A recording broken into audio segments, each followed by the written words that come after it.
Hello and welcome to the Construction Record Podcast. I'm digital media editor Warren Frey.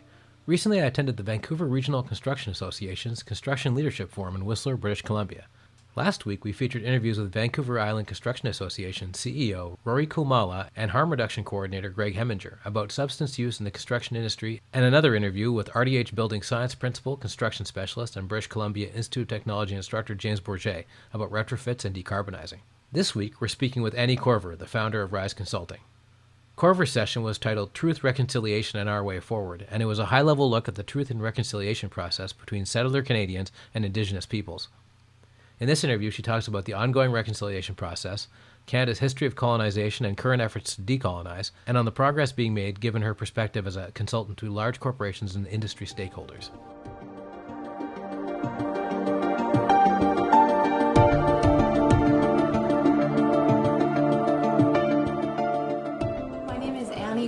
I'm the principal and founder of Rise Consulting, and we focus on the rising presence of Indigenous peoples in Canada, working with corporate Canada to understand how they can respond to the call to action. And you talk about calls to action and land acknowledgement and having to think about this in more than just a cursory way. Like we've been to a bunch of conferences where they do just that, and then that's kind of it. This is one of the first times I've been to a conference that said, no, we're putting an hour aside to talk about this. And so you have a perfect position to actually, as a consultant, to tell me, is that something you're seeing more of? Like, are people out going from just the land acknowledgement to actually going, okay, now we actually have to do something? Yeah, absolutely, Warren. I mean, I've been really blessed to be speaking more and sharing more knowledge, and also my community. You know, I call myself a reconciliation practitioner, and actually at the end of May in Calgary, we have a 3-day conference. The entire conference is focused on these conversations, on focusing on moving forward, on responding to call to reconciliation, thinking about leadership, employment, procurement, training. And so absolutely, it's everywhere.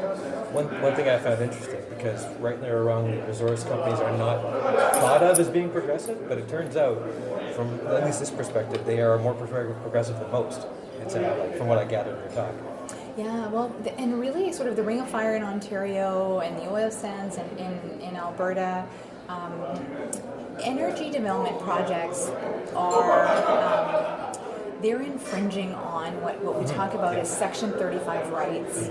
And under our Constitution, when there's an infringement on a right, and so land is being developed, the land is used by Indigenous peoples, there is a requirement to accommodate or mitigate. And so to understand land use, we consult. This is big C consultation. And so really, the energy industry, mining, extractive, oil and gas, they're really leading in this space because they're making impact and they're required to. But where I see a lot of change now, which is really encouraging, is organizations that aren't required to consult, they're not fulfilling a duty under a regulatory regime. They're responding to the call because they want to. They know it's the right thing to do. It's an opportunity to support the rising presence of Indigenous peoples, not to check a box to get a regulatory application through. Okay, and we cover mostly, resources as part of the construction industry. How is it doing, good or bad? Yeah, I would say that I'm seeing more. I sit on the board of directors with the Canadian Council for Aboriginal Business. One leader in this space is Shandox Construction.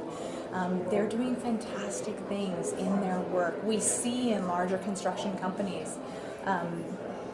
Ellis Dawn is another company I've recently had a conversation with, where they have 1, 2, 3 people in full-time roles working in community in the area of Indigenous relations. And so it's growing. I wouldn't say that they're a leader, but I would say that they're quickly coming to the table and participating in the Progressive Aboriginal Relations program that the CCAB offers, which is fantastic, and more showing up and participating in conversations like today.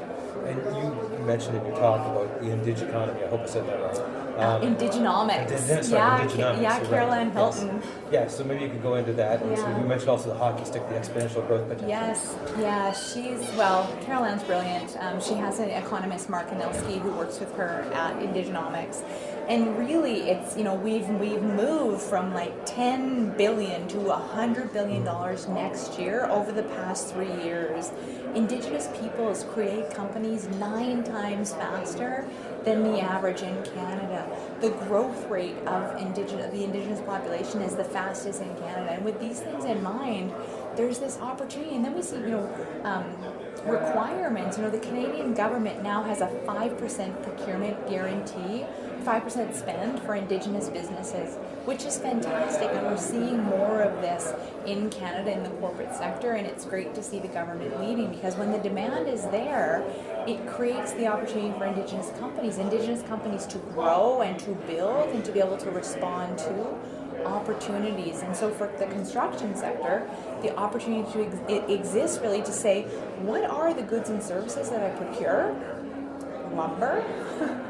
Where are the First Nations woodlots, and how can I work with them to procure a product directly? How can I help with the harvesting, help with reforestation? But it's really understanding, where's the product coming from, and is there a role in the contiguous supply chain for Indigenous peoples, Indigenous businesses? I guess my next question is, I'm loath to say the pandemic helped with anything, but it did push everybody into remote learning, and there are a lot of remote communities, so did it help in terms of training?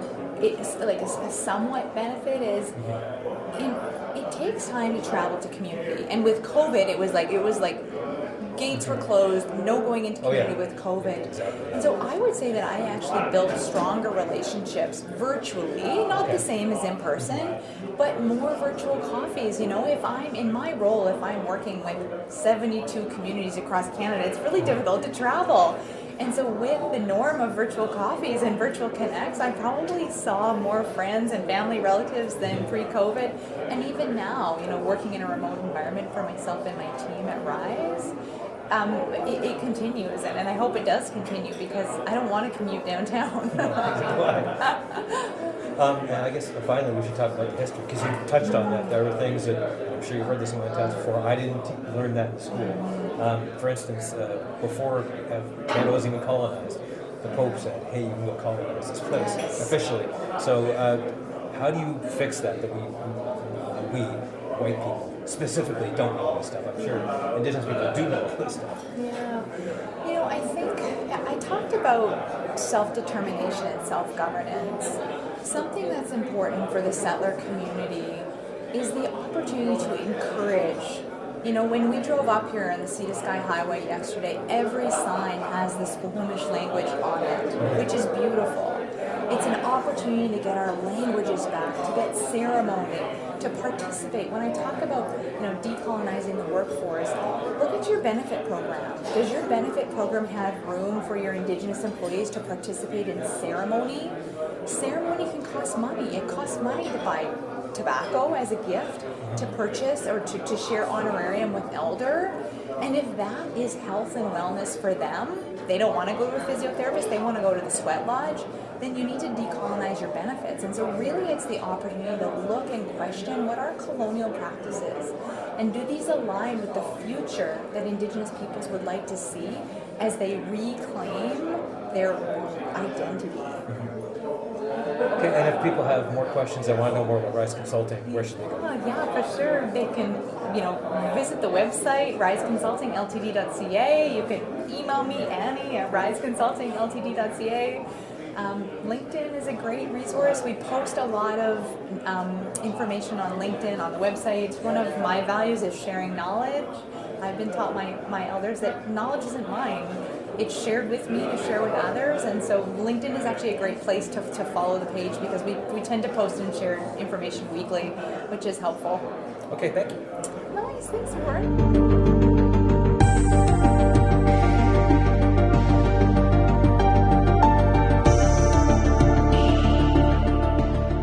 That's it for this week's episode of the Construction Record Podcast. Stay tuned this Friday and next week for Ontario election coverage. And if you'd like to hear other episodes of the Construction Record Podcast, you can hear us on Amazon Music, Apple Music, and Spotify, and on the Daily Commercial News and Journal of Commerce websites. Thanks for listening.